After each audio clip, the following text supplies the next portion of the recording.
Hello students, welcome to Pathology PYQ series. Today's most important topic is thrombocytopenia, its causes and disease immune thrombocytic purpura.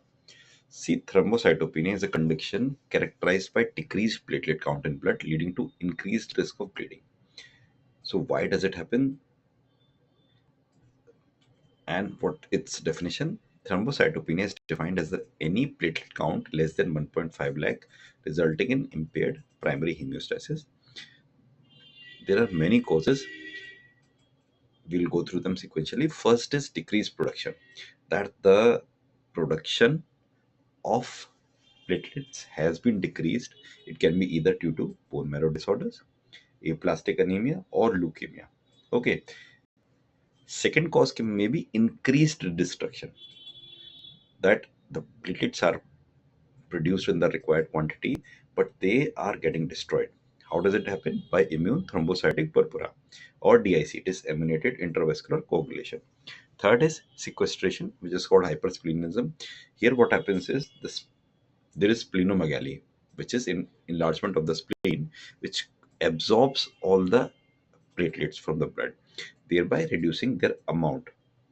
And fourth is dilutational. Dilutational simply means whenever, suppose a patient has been injected by 2 3 units of blood. So what happens is that the quantity of blood is suddenly the volume of the blood is suddenly increasing, whereas the quantity of the platelets remains same. It is a dilutional effect as per se. So it will take some time or some help to get the platelets to higher level. So these were the four causes. One of the disease which is asked along with is ITP, immune thrombocytopenic purpura. See, it is an autoimmune disorder in which antibodies are formed against platelets, leading to their premature destruction in the spleen. So, what happens is that our body reacts against spleen. So, we'll look at the pathogenesis. First, there will be an autoantibody formation, which will lead to platelet destruction in the spleen, which will reduce the platelet count. And whenever the platelet count is decreased less than 1.5 lakh, it causes bleeding tendency. Blood might come out from gums or any other simple bruising. Any leakage of blood will not be stopped easily. So, what clinical features would you find is potassium and purpura.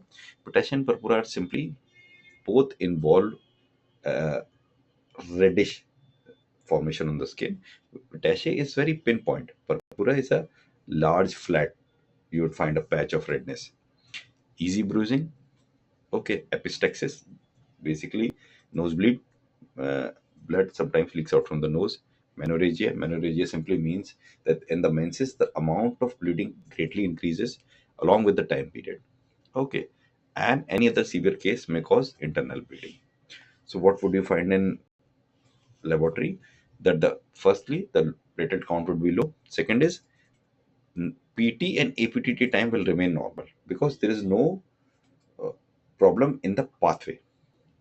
Third is increased megakaryocytes in bone marrow. See, what happens is that your body understands that there are very less platelets in the blood, so it compensates by making more. So what happens is that uh, what the name implies, megakaryocytes. Mega simply means big, and karyocytes is a hematopoietic stem cell. So that stem cells increases in size greatly. It keeps on increasing to compensate because it wants to make a lot of platelets. And last is peripheral smear shows large platelets due to compensation. So these four things you would find. There are a few key points that you would always find isolated thrombocytopenia. ITPC is autoimmune destruction, but the coagulation test will always come normal.